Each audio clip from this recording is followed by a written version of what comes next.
Hi, it's Laura Garner here from Highcroft Aesthetics, and I just wanted to pop on and have a little chat about fillers. I thought we could talk about the kinds of fillers that we choose, why we select certain fillers for certain treatments. So it's usually based on the results that a client wants and the results that I think will look nice, and also based on the areas that we're treating with a different filler. So the first kind of filler that we have here is the thickest that we use. Usually used to restore volume down onto the bone level. So we use this for the cheeks, non-surgical rhinoplasties as in the nose, and jawline treatments. So we have a variety of different products there. We've got a Juvederm product which is Voluma. Ultra Deep is my favourite for cheeks, and RHA4 is the one that I usually use for non-surgical rhinoplasties. So that's the thickest volume of filler. Also lasts a lot longer than the thinner types of filler, and it's used to give structure and restore volume. The next type of filler that we have, we'll go to this one, which is the medium density filler. So these are usually used in the lips, but can also be used in the nasolabial folds. So they are the lines between your nose and your mouth, and also can be used in the marionettes. And they are used again to restore volume, but are much softer products, so we use them in areas where the skin's moving more.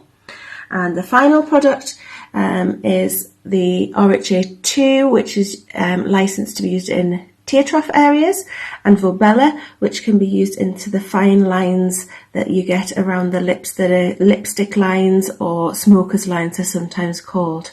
So they're the three sort of classes. We've got the thick filler for cheeks, nose and jawline, thin filler for tear troughs and anywhere the filler might be seen where it's really superficial, in the smoker's lines around the lips for instance, and then we've got the main fillers which are used for the lip areas. So first of all, got a sample of the Volbella, which is used primarily for the smoker's lines, can also be used in the tear troughs. This is the very finest filler, so then you can probably see as I inject that just onto the paper there that it comes out very thinly and it's really quite a runny liquid. You can see that there, how it should slump and actually fill the area but be very light. So it's a low viscosity product. Then we've got a sample of Juvederm Ultra Smile, which is Juvederm 3. That's often used in the lips, gives a lot of volume. It's a short-acting filler, this one, so it only lasts for about 3 to 6 months. So generally, I prefer to use the Volift. Volift is a similar consistency, but lasts a lot longer, and to me gives a much smoother results. But this is the Juvederm Smile. So I put this one in the wrong place. That should be there. That's the Volbella. This one is the Smile. So you can see this one comes out much thicker. It sort of stands to attention more, gives a thicker consistency and stays upright there. So that's a much thicker type of filler, gives more volume, whereas the Volbella is just used to fill very fine creases. The Juvederm Ultra Smile, the Volift or the RHA3 are all there used to actually give volume to the lips. And this is the Ultra Deep. This is the product I prefer to use for cheeks and also on the jawline, but the RHA4, which is a similar volume, is used for non-surgical rhinoplasties. So you can see this is a very viscous product. It stands up to attention, if you like. It goes onto the bone level and really restores the volume, pushes everything up above it, so we can get a good lift from these products. They're also very long-lasting products, so they last generally 12 to 18 months once they're in place, down deep onto the bone there.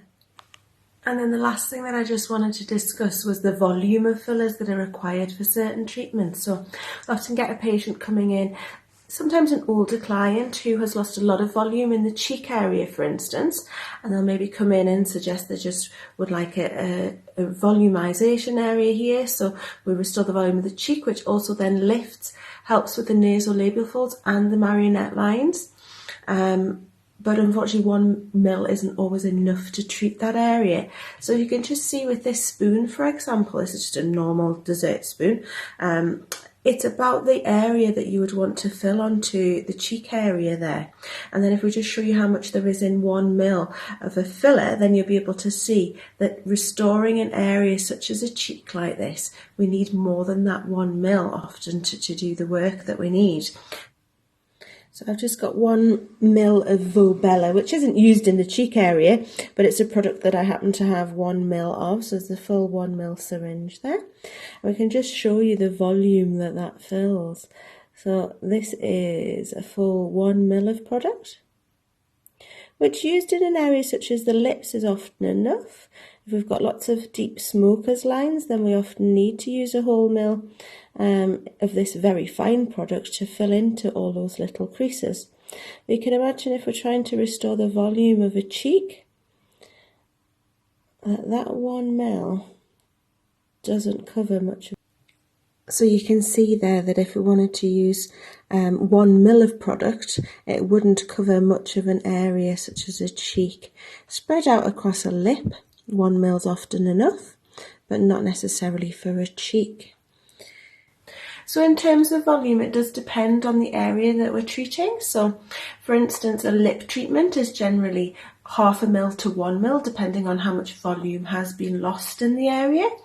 The lines between the nose and the mouth, or the mouth and the chin, so these are called the marionette lines, and these are in the nasolabial folds. These areas take between 1 and 2 ml to treat.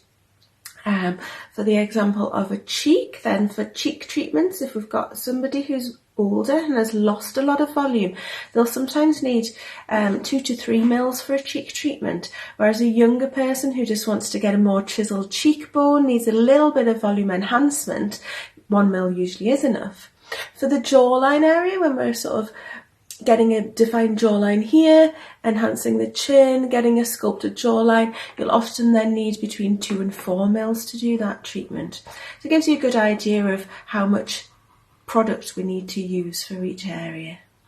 So I hope that's given you a brief insight into how we use different types of fillers, what types of volumes you might require, and if you've got any other questions, then please don't hesitate to get in touch. Pop any questions you've got down below in the comments, and then we can always get back to you with any extra information that you might need.